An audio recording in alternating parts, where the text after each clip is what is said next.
Good morning and welcome to Coffee with Alain. As you can see, have a special guest today, Lawrence Kane, and that's why we're going at 9 o'clock Mountain Time instead of 8. Appreciate those that show up and talk live, and we appreciate all of you that watch the replays and listen to the podcast. You know, I'm here in my Reflex Protect shirt, and I'm drinking out of my Reflex Protect mug right now because as soon as this interview is over, I'm shutting down, heading across town and speaking at a conference. Going to be talking about safety and situational awareness and about the reflex defensive spray and how to use that in your self-defense and safety realm. So busy day for me today, but it's all good stuff. And it's great stuff having Lawrence Kane, author of somewhere around 30-ish or more books, some by himself, some co-authored. We're going to talk about a few of those books and some other great stuff. So welcome to the show, Lawrence. Thanks, Alan. Appreciate it. Like I say, I've got my corporate attire on because I'm actually at work and taking a little break to go talk to you. So appreciate your accommodating my schedule. Certainly. Well, I appreciate you joining us. And for those that don't know you, which if you're a martial artist and you haven't seen a Lawrence Kane, Chris Wilder book, you've had your head in the sand. I mean, Dan Anderson, who was on here a while back, Super Dan said that you and Chris are one of the few that he will wholeheartedly endorse every book that you guys put out. And I agree with them. I'm the same. So tell folks a little bit about your background. Sure. I'm a little bit eclectic. So I've done 48 years of martial arts. If I stuck to any one, I'd be really, really good at it. But a whole wide variety of things. Spent the most time doing karate, traditional Okinawan style. Also Kabuto, Arnis, modern close quarter combat stuff, judo, medieval fencing and jousting. I've done weird stuff. And that's just on the martial arts side. I'm also a little bit eclectic regularly because there's a lot of people who know me only from my sort of, I'll call it hobby stuff. So they knew me from working security for 26 years. They knew me from teaching martial arts or that sort of thing, or that know me from my real job, which is I'm head of procurement at a diversified financial services company. There's such a thing as a Hall of Fame for procurement, and I'm in it. So I've got a lot of aspects to what I do, and it's kind of funny because they tend to cross over a little bit. So, for example, in negotiations, it's high stress. There's billions of dollars involved. And having a background in martial arts helps you be calmer and make better decisions under stress than regular folks, as an example. Yeah, that's, maybe why, we're such good friends, because we both do have those backgrounds that involve different things. I got the martial arts security, but also the lawyer and mediation and some of that. And I think both of us use a variety of skills and influences to get jobs done, regardless of which realm we're working. Absolutely, yeah. And the lawyer joke is I'm not one, but I play one on TV because I negotiate contracts for a living. So I understand a little of what you do, but having not gone to law school, I also know that you get some special stuff from that others don't. So Dixon's here. Say good morning to Dixon. Dixon says new start November Friday. Yep, we got a new month. Thanks for joining us, Dixon. If you have any questions for Lawrence along the way, feel free to put them in those comments and we'll look at them. I wanted to, I mentioned this book a week ago just because it's one that you did solo and just a fantastic book on, surviving armed assaults. I mean, so a great book. But I wanted to talk about another one that you did, co-authored with Chris, Little Black Book of Violence. And the reason I had to bring this one up is because there's that quote, "This book will save lives," by some guy, Alain, JD, U.S. Army author, on the cover, which I really like that they used my quote there. But what was the bulk of this book and the follow-up book that you wrote to this? Yeah, so that's the Little Black Book of Violence. The sequel is the Big Bloody Book of Violence, and because we have a warped sense of humor, the big book is actually slightly shorter in page count than the little book because we got an Amazon review back when we used to read our reviews that the Little Black Book of Violence was not a little book. because somebody totally misunderstood the pun, right? So because of that, the big book's smaller than the little book because, that's our humor. But the reason we did that, it actually started off, it's a little bit of a misleading thing because you and I both know that the only fight you're guaranteed to win is the one you're not in, right? So if you're fighting, that's not self-defense. That's what you do when you've screwed up your self-defense. Not being there when the other guy wants to fight is actual self-defense. So while we kind of marketed that as sort of a how to win a fight kind of thing, there's an awful lot of content in there about awareness, avoidance, de-escalation, and things you do so that you never get in the fight in the first place, because that's how you win. We also talk a lot about the consequences. And so the origin of this was one of our students, or a couple of our students actually, happened to be, they were high school kids. There was a fight at the high school. One of the guys, I don't remember all the details. I think he got stomped. Pretty sure he got stomped. But what had happened was he was harmed so badly that it broke his suborbital, whatever, the bone up in here. And I popped out in like really ugly fight. And we heard about this, and some of the people that were listening to this story were like, oh, wow, that's really cool. And others were like, ew, that's just disgusting. But it made us think about, especially when you're a young man, you got a lot of testosterone. You don't really think about what's worth fighting for and what's not worth fighting for. And so the big point of the Little Black Book of Violence was understanding the consequences. What is worth fighting for? And if you got to fight, how do you prevail?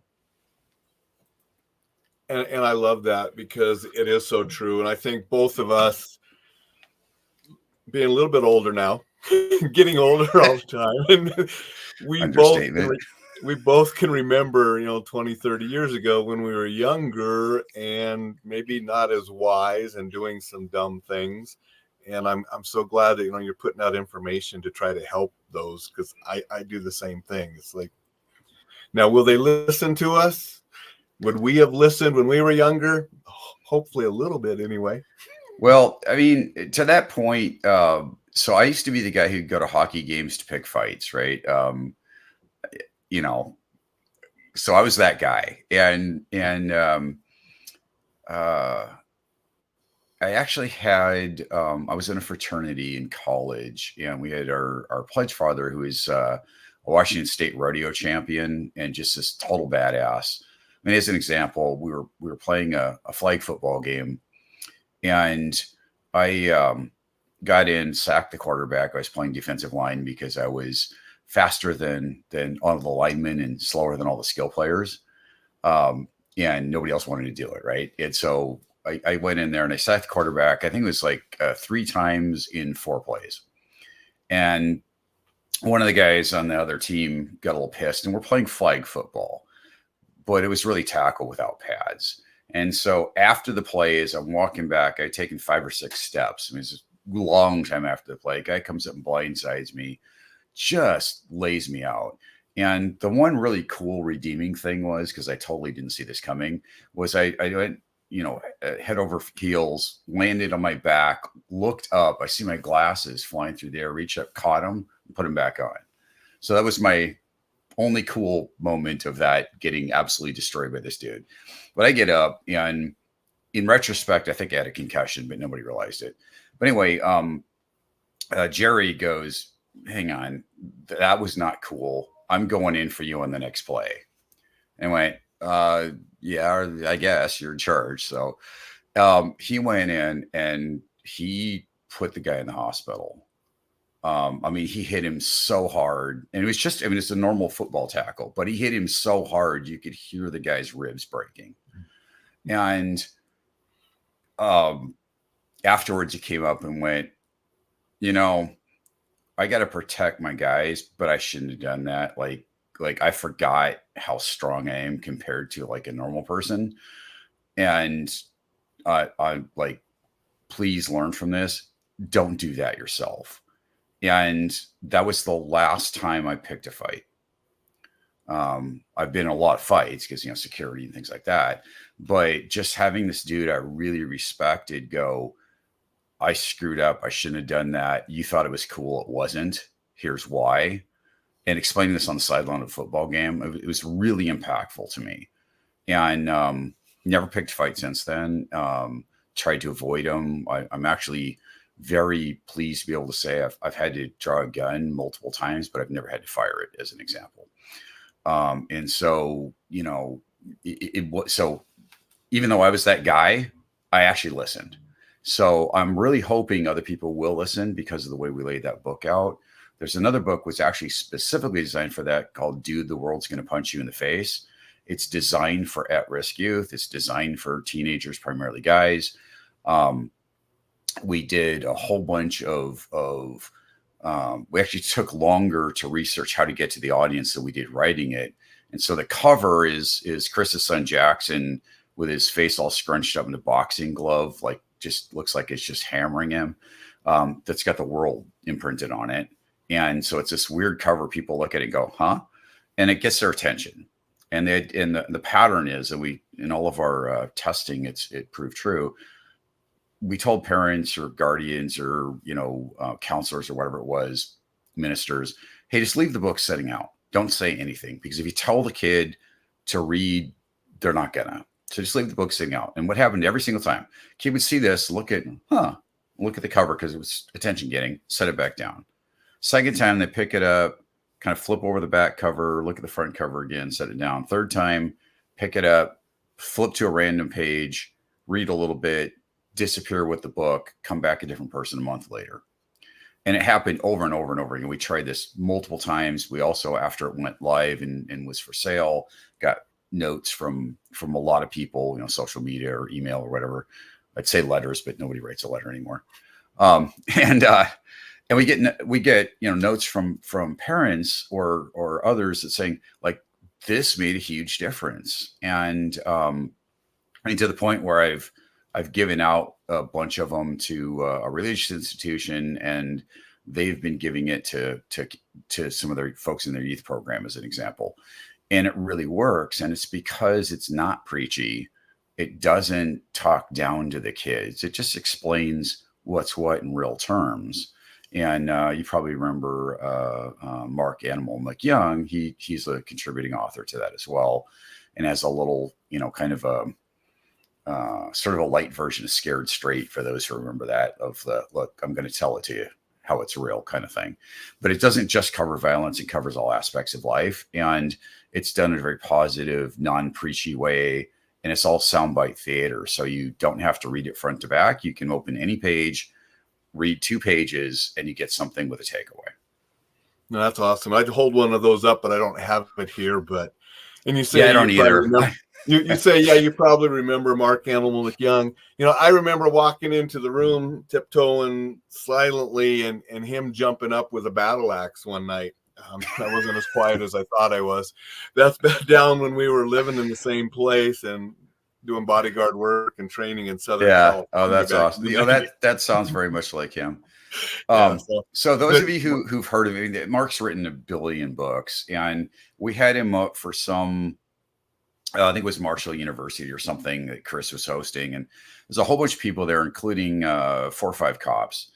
And Mark was doing a little knife seminar. And Mark is just this little fuzzy dude. He just looks like this nice guy until you really look close at all the scars and everything, or you get him for his coffee. Mark decaffeinated is a danger to society and to the survival of the human race. But other than that, he's a really, really nice guy. I'm only exaggerating a little bit.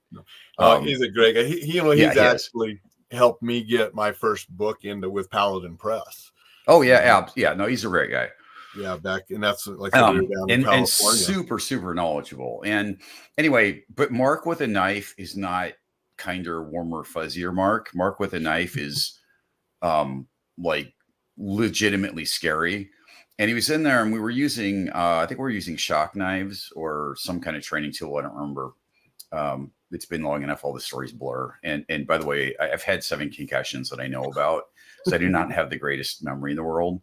But anyway, so I just remember viscerally, this is like burned in my brain. Mark was there and he's talking about something, and he flicked a knife open, and all of the law enforcement officers who were in this seminar reflexively took a step back, and their hands dropped to their waists where their guns were not, because they were wearing gis.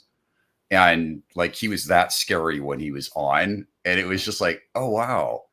But it was a fascinating thing, because what it did is it said, hey, you can see someone decloak, and you can do it in training. And if you've seen it before in training, it gives you a leg up when that happens in real life, because otherwise you're gonna freeze.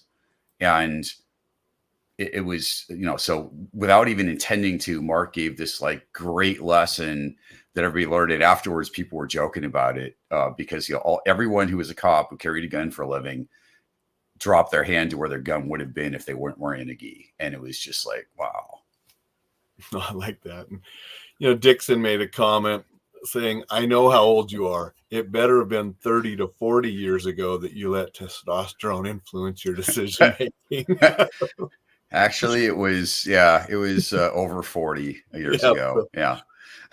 You have a lot of books, and I grabbed a few. This one, it seemed to be very similar to the big book and the little book. Just it's a lot smaller for a different publisher. Yeah, it is. So the Little Black Book of Violence got to number 13, I think it was, on all of Amazon. So massive international bestseller. And because of my quote on the cover.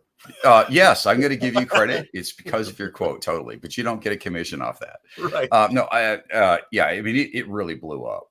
And so Penguin, who published the one that you just were showing, they contacted us through our publisher at the time, which is YMAA, and said, hey, we want us some of this, and we're the biggest publishing house in the world, and we want you to write us a book. And we're like, oh, wow, cool, honored.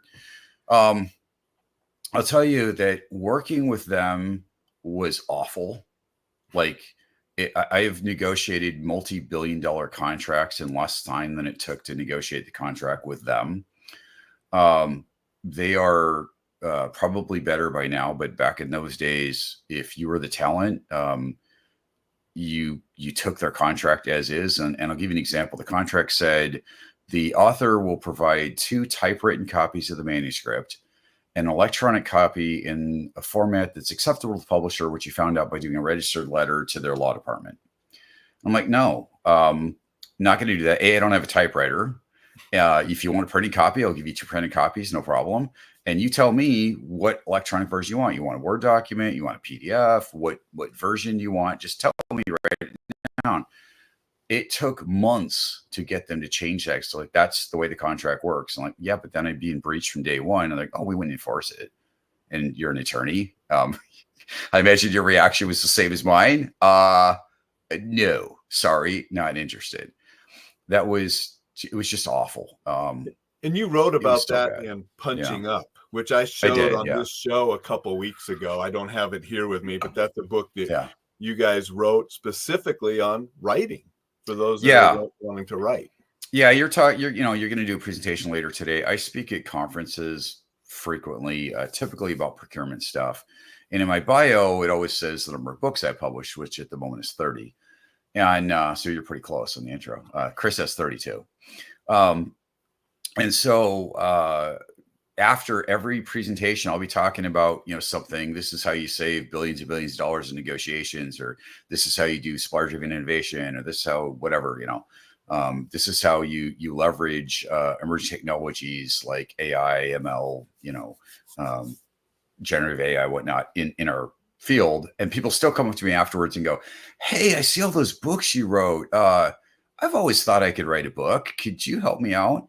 And so having that conversation so many times, I finally looked at Chris and went, we got to write a book about this, because like there's a market there, and it'll help folks out, because there's a lot of good ways of getting published and a lot of like really bad ways you regret getting published. No, I thought it was a great book, and you cover some things that a lot of self-help writing books don't mention. Yeah. So it's a great complement to some of those other books that might say some of the nuts and bolts, but sort of don't talk about some of the things that you guys talked about, just like that, terrible contract and some of the other things Yeah. that you mentioned in the book. Yeah, and we tried really hard to not be redundant, right? To have kind of and we do that with everything we write. We try to have a unique take on something that hasn't been done before, or at least isn't, commonly known. And it's kind of like Mark's Stages of Violence, which most people don't realize was originally attributed to him, but everybody's like, "Oh yeah, I know that stuff," and like, well, you do now, but so we try to do things that are kind of like that. It's the example I use. My dad knows the guy who created the flexible ice cube tray, and who's actually, I'm not sure if he's still alive anymore. He's pretty old, but at least at the time he's a multimillionaire. So it used to be ice cube trays were these aluminum containers that had a handle on the top, and you crank the handle to break the ice cubes loose. And my dad and this guy were fishing. It was pretty cold out. They had this really nice cabin. They come up with their waders. They're all wet. And the guy's wife is like, "You are not bringing those in this cabin." So they leave them out on the porch. The next morning, they get up to go back, go fishing again, and twist the waders, and all the ice that had frozen onto it overnight fell off. And the wife's eyes get big and like, "Ah." And so the guy created a thing, made a patent, and the rest is history. Knowing today, most people have never seen a non-flexible ice cube tray, right? You just, you've got this rubber or whatever the material is tray, and you twist it, and the ice cubes come loose. But that all came from somebody on a fishing trip, and so it's totally obvious now. But it was not obvious before that. And for those of you who are young, go Google, the ice cube tray from the 1950s, and you'll see what I mean. And so we try to do that in our writing. It's stuff that in retrospect is like totally obvious, but nobody really thought of it that way before. And that way we're adding value, and we're not just regurgitating stuff that other people have done. Based right from my grandparents. And the whole handle thing came out of the metal tray. But yeah, it was a really bad design. Yeah. Something I like about your books too, and I have two of them here I want to talk a little bit about, is besides the practical advice on self-defense, martial arts, and you got a novel in there and stuff as well, you guys have also covered a couple of the classics. Now, I have at least 30 copies of Sun Tzu's Art of War back on the shelf. And it's Art of War for business, Art of War for small business, Art of War for the martial artist, Art of War for this and that and this. But one of them is shit Sun Tzu said. And that was you and Chris's take on, an old classic. That, the classic isn't very big, but you can see it's a fairly large book. And a lot of good practical advice on it. So how'd this come about? Thank you. So forth. Yeah. So it's funny because we did Musashi's Dakota, which was a massive bestseller. It was #1 martial arts for 36 straight weeks as an example. Right. And we thought, that was, Dakota is just 21 lines. Right. And you could get it for free, but we went and, if I remember right, you helped with it. We went You're getting ahead because that was the next book. Oh, I'm skipping it. Okay. Well, we did that one first. Right. So, the idea was with that one to take 5 different takes on what each of those lines meant, so people could actually learn stuff from it and really get them thinking. So, I've read Sun Tzu. Everybody's read Sun Tzu. It's actually kind of the Department of Redundancy department because there's a chapter in there that I'm pretty sure was either mistranslated or they actually duplicated it in the translation. But anyway, I never really liked Sun Tzu. It was like, Musashi kind of appealed to me. Sun Tzu really didn't. But it's like, it's such a big thing and everybody knows it and everybody's read it and very few people really understand it. And so Chris and I were talking after we did the Dakota, and we're like, there's got to be something in this. Let's take a look at it. And we went through it and really tried to do, again, sort of that, what's the interpretation of each passage? What does it mean? How do you use it for something? And we were a little less focused than some of those other ones. There's some business stuff. There's some negotiation stuff. There's some violence in society type stuff, self-defense, martial arts-ish. And so we kind of tried to make it the most interesting interpretation of every passage we could, and actually learned a ton in doing it, and actually really like Sun Tzu now. I mean, it's timeless stuff, right? But, the way I've seen it interpreted before was just so, like passe or whatever. I mean, it's like, okay, that's swell, but I can't do anything with it. So we sort of made a version that you can actually do something with. And I loved the title. Unfortunately, it got shadow banned. Amazon doesn't like that, even though there's a best-selling book called Shit My Dad Said.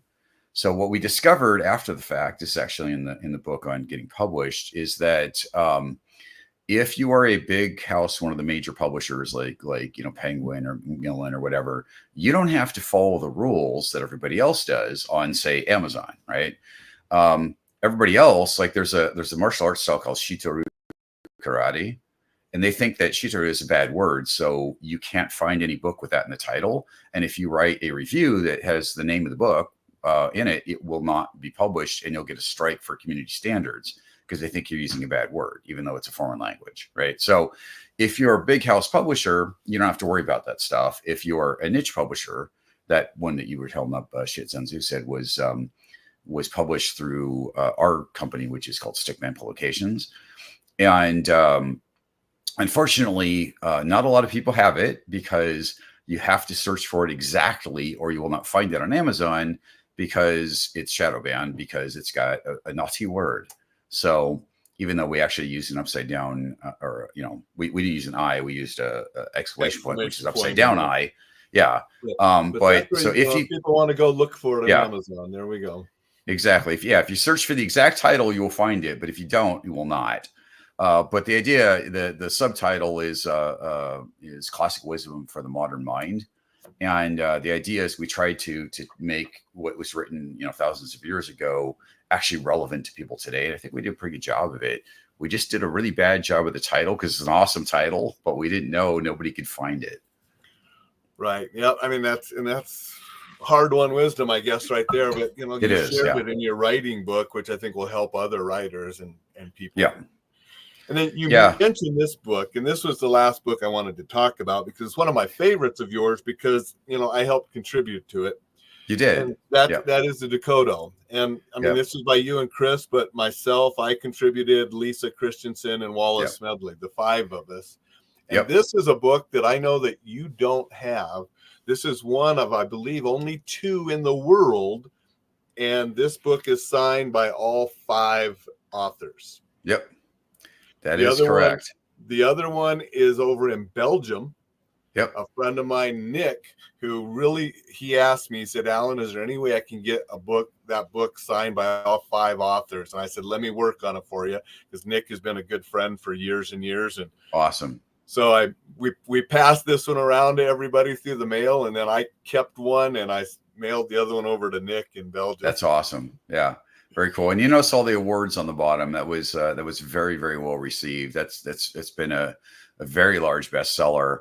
And Chris and I complement each other really well. The imagery on there of the Jason mask on a pair of swords, that was his idea, and people just freaking love that. I'm a little less creative than he is, but it was funny because when we did the photo shoot for that, it was on a beach overlooking the ocean. And we had people coming by looking at it going like, what the hell are you guys doing? So that's Puget Sound in the background. But it's thematic with the introduction to the book. And we're actually going to give the swords away as a contest until my attorney found out and went, no, that would be a really, really bad idea. But somewhere, I think my son might have them now. Somewhere the swords for that are still kicking around. But we did give away the hockey mask. Eric's here and says happy Pizza Friday. Eric works in the pizza business. Oh, there you go. But tell me a little bit, how did you come up with this idea? I mean, again, as you mentioned, the Dakota it's a page long if you just read the original Dakota. Yep. Yeah. So we always, I mean, both of us really, really like Musashi's work. He not only was one of the most famous samurai ever and one of the most, kind of insightful, at least in terms of his writing, but he did everything in a way that people actually know after the fact who he was. I'm sure there were other great samurai who never wrote the book or whatever, so you don't know about them. So, he was fantastic in marketing and whatnot. In addition to being just, he's the sword stand in Japan, right? And the guy was just a total badass. But we started talking about it and going, there's this Dakota. It's like you're saying, it's one page. What can we do? And we came with the idea of what if we do, get a bunch of people together and interpret each passage in a different way, because each passage is a single line, right? It's one sentence. And that could make it really interesting and meaningful to people and really be kind of the definitive view, because you can look at the 5 different, interpretations and then pick your own, pick one of the 5 or pick something different and go, okay, this is, how this makes sense to me. We actually have a field manual. It's called the Musashi Field Manual that goes with it, where you can, it's a workbook that you can use to actually take what you've learned and turn it into something for, like self-improvement and whatnot. But the cool part about it is that we started off by going, what is it that made this dude so famous? And in the intro, we basically, using some modern, psychology, say, this guy was probably a psychopath. And it's important to understand that, not to denigrate everything he did. He did amazing stuff. He had great advice. But when you think about it, his advice was designed for a time when there was no law enforcement, a time when you're on your own. And, unless we end up in some kind of a, Mad Maxian sort of dystopian world, we're not going to be able to emulate what he did and the way he did it without ending up, in prison or having no friends, or, something bad's going to happen if we do things like he did things. So we need to take what he learned and temper it a little bit for today. And so that was sort of the, kind of the impetus behind the psycho mask came off the swords. And it's there, it's kind of like the world punching the guy in the face with the boxing glove. It's just there to be salacious enough to get people's attention. They look at it and go, huh? And we stir up a little bit of controversy with the intro, and you get into some depth around that. And then we go, now, having said all that, the guy had a lot of really good things to say. Let's talk about it. And then we go through each one of the things he had to say. Yeah, it's a fun book, and the different perspectives by the different people. I mean, and I was proud to be one of them. Yeah, and we really appreciate that. It's just, it makes those lessons that he wrote really come alive in different ways, and again, making applicable to modern world. Right. And your perspective in the writing was from a warrior, and which you were, in the Army and all that, plus the things that you've done since then. And what we try to do is get everybody to don't just pick your personal opinion about stuff, but actually write from a persona. And that way, like I did as a businessman. And the idea was, it might not be exactly what I think in the totality of what I do, but from this lens, this is the way to look at it. And then we tried to, the commonality of everybody contributed is they're all lifelong martial artists, in addition to whatever role they've picked. Yep. Nope. So great book. And I know we're sort of going long, and you have to get, back to work and stuff. But what I wanted to do as well is I wanted to ask you, in your years of training and working the security and so forth, something that is what you feel is super important on keeping safe that many people miss, or it's not as because everybody says put your head on a swivel. Well, there's more to it than that. So what is something that people miss? Yeah, so part of it is looking at distance. So I'll explain what that means in a second. But when I'm in a stadium, so I was just last weekend, I flew down to San Francisco and watched the 49ers play the Cowboys. And as I walk through the stadium, I'm seeing all the flaws in their security. And because I can't help myself, I did it for so long, I just noticed it, right? And that was a pretty fun game because I got to meet with executives from the 49ers and the Cowboys and Golden State Warriors too, for that matter. And I actually worked Monday from the 49ers executive offices. And while I'm not a fan, it's pretty darn cool of seeing 5 Super Bowl trophies and stuff like that, right? So I'm a huge football fan, I'm just not a 49ers fan. But I really appreciate their organization and what they've put together. And in fact, I get to use their facilities for a day to work. Plus I enjoyed the game a lot. But what I've noticed is that when I see a challenge going on in the crowd, it could be a medical emergency, it could be a fight, whatever it is. I often don't see the person doing it, but I see the reaction of the people around. And so I always know if anything's going on. And it's just like kind of automatic because I did it for so long. Well, the same thing happens in real life, right? Sometimes you're going to see stuff, but you're going to see it because of a reflection, or you're going to notice a sound that doesn't it's not normal for whatever the environment is. Because what you're looking for is something that's unusual. But a lot of people are taught when they're looking at situational awareness to be just looking around them. The problem is there's something that's what Mark calls the reverse werewolf effect. If you look far enough out at somebody who's predatory, they look like a predator. As they get closer, they try to hide that and not look like a predator. In other words, doing a reverse werewolf. And as they close distance, they look like just normal dude or lady. And so what I've discovered is that the big secret to not being there when the other guy wants to fight is, yes, it's situational awareness, but it's situational awareness at distance. Because if you're looking too close to you and you've already been marked, it's too late. You want to be looking out at distance. And so, don't have your face in your phone, obviously, but as you're looking around, don't be just looking, a few feet in front of you. Look down, half a block or a block away, scan wide, and then pull back. No, great advice. And, I laugh a little bit when you talk about, you're there and you're seeing different things about security that, maybe not correct. I remember a wife and I went to a Santana concert. I actually won tickets from the radio. It's pretty awesome. So we're up front, Santana concert. And also my wife's like, what? Because she noticed I shifted a little bit. And I'm like, that guy over there. And he was a little bit ways from us because he was on the side bleachers and we were down in the front seats. Mm-hmm. And we were like row 2 or 3. And I said, he's going to be a problem. And so, I'm keeping an eye on him a little bit, but lo and behold, finally security picked up on him and he was eventually ejected. I mean, he became a problem. Yep. But, just like, you if you're looking and paying attention, you notice that stuff. And I'm like, none of the security noticed this guy yet, but I told her, she's like, what's up? And I'm like, that guy over there's going to be a problem. Yeah. Yeah. And it's funny because, so when I walked into the stadium, they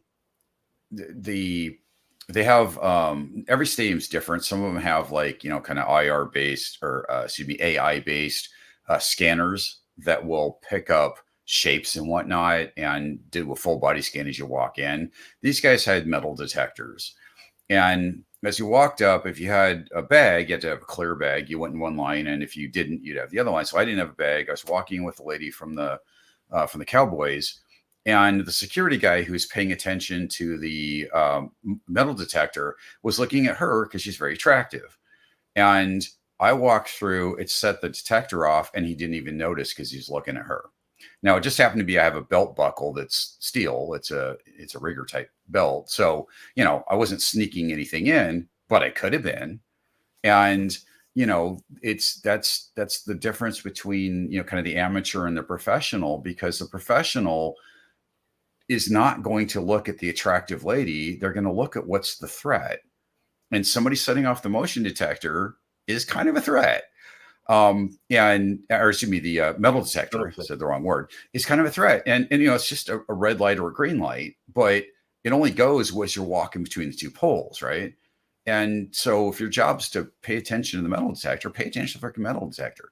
Well, the same thing happens in real life, right? As you're walking down the street, it's very easy to get distracted by sights or sounds or smells or whatever that are interesting. And there was just as an example, there was a kind of a famous thing where there was this lady who'd walk around in a thong type bikini to distract people as folks would come up and pickpocket them.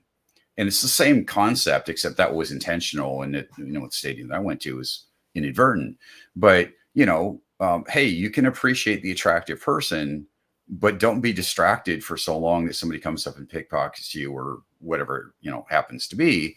And it's just, if you start far enough, if you look far enough out, you're going to see a lot of that before they try to disguise themselves as they get closer.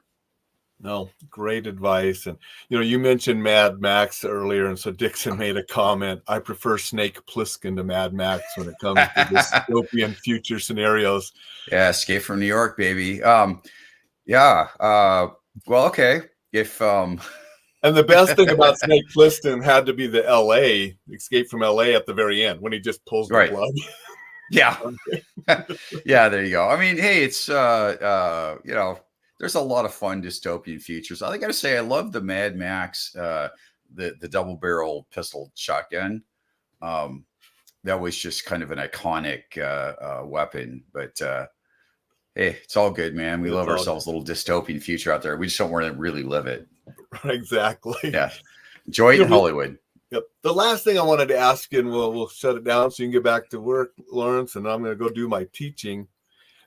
Enjoy Life Safely is the website that hosts this video later, and will host a podcast when I get that edited. And it's sort of my catchphrase that I try to just include everything because I don't want people scared. I want them to be safe so they can enjoy life.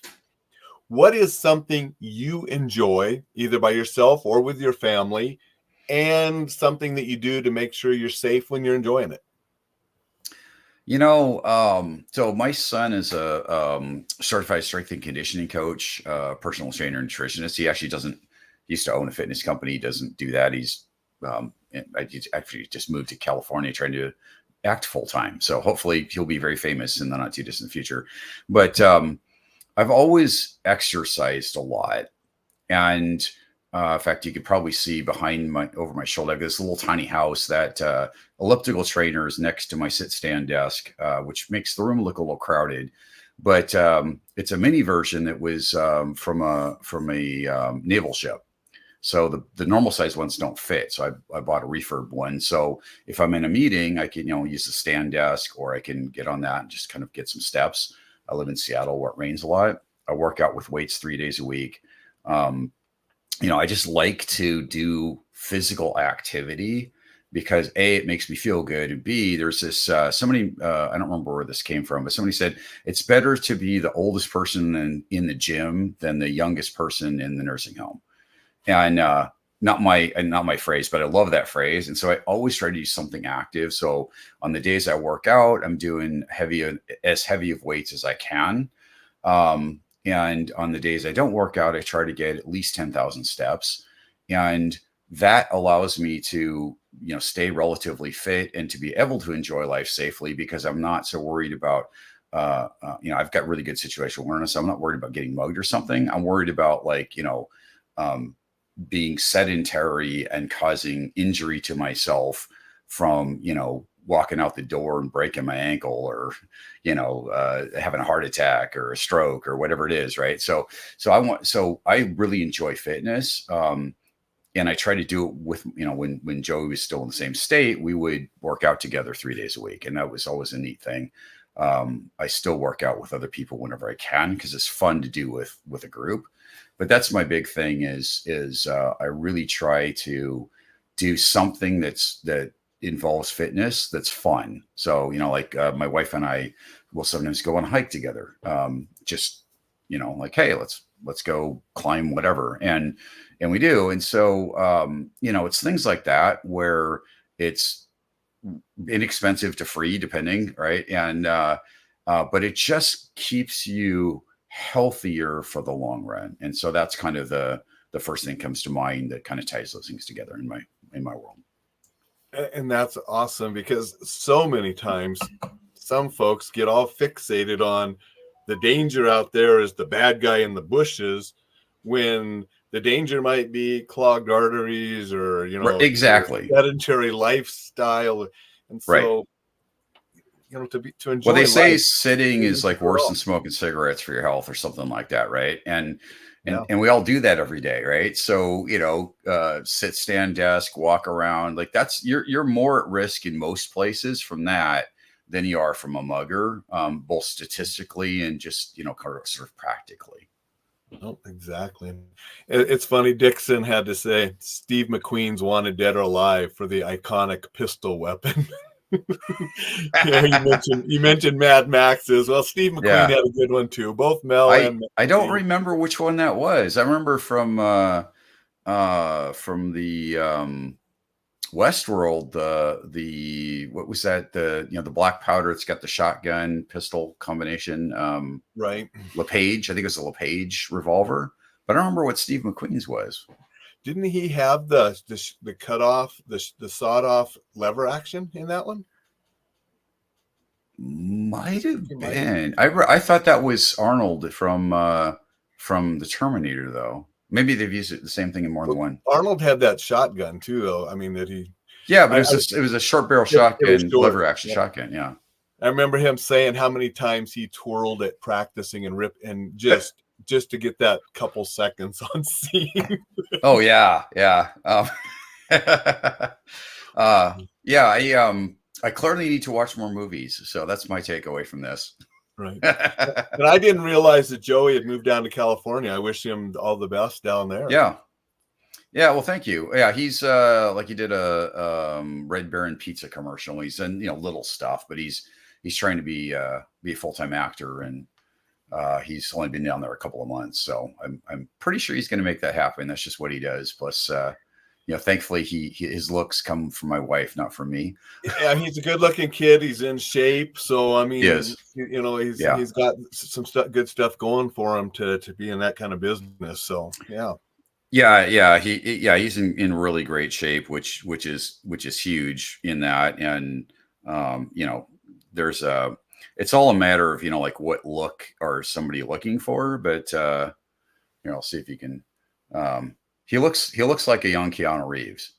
Yeah, and so we're hoping that's gonna turn into a nice career for him. In the meantime, he does digital marketing, so he can work from anywhere. He needs to meet Keanu, get in with that group, and do a John Wayne or John Wick origin story. I love. You can't see it in the background, but that picture with the sort of pinkish hue to it behind the elliptical there is a one-off John Wick. It's a Tokyo neon version of John Wick with the car and the dog, walking carrying with his pistol. And I'm a huge fan of Keanu Reeves just as a person, even though I've never met the guy. And really enjoyed the whole John Wick series. And so that picture was after the second one came out. Somebody had on Etsy, a one-off oil painting. So I own it. Very cool. Very cool. Yeah, it's been 10 years. It's actually the original movie's coming back in the theaters real soon for a short. I think it's this month. It's this month. I think. Yep, this month for the 10-year anniversary of the first movie. So. Yeah, it's pretty cool when you see the iconic role, and he's done a lot. I mean, also the everything from Bill and Ted to the Matrix. I mean, he's done some pretty iconic, neat stuff. So. Yeah. So. Well, Lawrence, I really appreciate you being on the show. We will wrap it up. We'll have to do it again sometime because you got a lot more books, a lot more wisdom to share. Before we go, though, how can people find your books, find you if they want to? The easiest thing, it's Lawrence Kane, Kane. Just like go on Amazon and search. You can buy anything on the planet practically from Amazon. So you can find my author page there. You can connect with me on LinkedIn. There's actually links from my LinkedIn profile to all that stuff.